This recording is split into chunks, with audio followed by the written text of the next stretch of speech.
back to Here's to Hear for today's reading. We are reading from Genesis chapter 44, which is entitled as A Silver Cup in a Sack.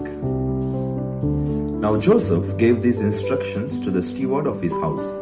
Fill the men's sacks with as much food as they can carry, and put each man's silver in the mouth of his sack.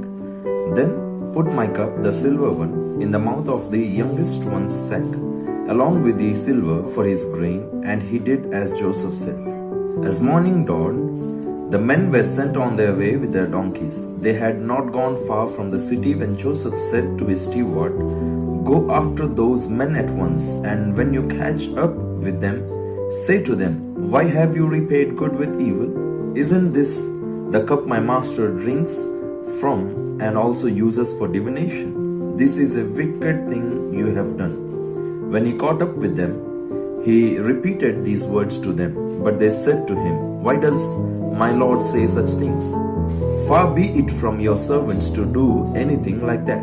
We even brought back to you from the land of Canaan the silver we found inside the mouths of our sacks.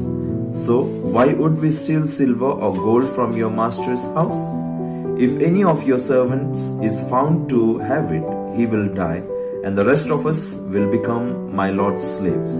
'Very well, then,' he said. 'Let it be as you say. Whoever is found to have it will become my slave. The rest of you will be free from blame.' Each of them quickly lowered his sack to the ground and opened it. Then the steward proceeded to search, beginning with the oldest and ending with the youngest. And the cup was found in Benjamin's sack. At this, they tore their clothes. Then they all loaded their donkeys and returned to the city.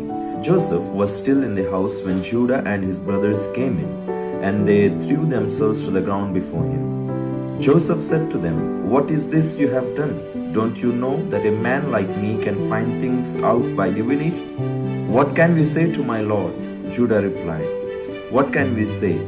How can we prove our innocence? God has uncovered your servant's guilt.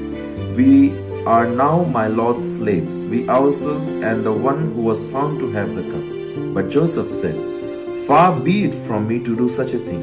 Only the man who was found to have the cup will become my slave. The rest of you go back to your father in peace.' Then Judah went up to him and said, 'Pardon your servant, my lord. Let me speak a word to my lord. Do not be angry with your servant, though you are equal to Pharaoh himself.' My lord asked his servants, 'Do you have a father or a brother?' And we answered, 'We have an aged father, and there is a young son born to him in his old age. His brother is dead, and he is the only one of his mother's sons left, and his father loves him.' Then you said to your servants, 'Bring him down to me so I can see him for myself.' And we said to my lord, 'The boy cannot leave his father. If he leaves him, his father will die.' But you told your servants, 'Unless your youngest brother comes down with you, you will not see my face again.' When we went back to your servant, my father, we told him what my lord had said. Then our father said, 'Go back and buy a little more food.' But we said, 'We cannot go down. Only if our youngest brother is with us, we will go. We cannot see the man's face unless our youngest brother is with us.' Your servant, my father, said to us, 'You know that my wife bore me 2 sons. One of them went away from me, and I said, He has surely been torn to pieces, and I have not seen him since. If you take this one from me too, and harm comes to him, you will bring my gray head down to the grave in misery. So now, if the boy is not with us, when I go back to your servant, my father, and if my father, whose life is closely bound up with the boy's life, sees that the boy isn't there, he will die.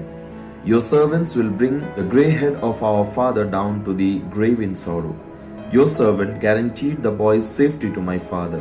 I said, 'If I do not bring him back to you, I'll bear the blame before you, my father, all my life.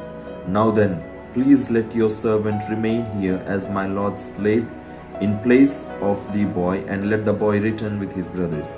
How can I go back to my father if the boy is not with me?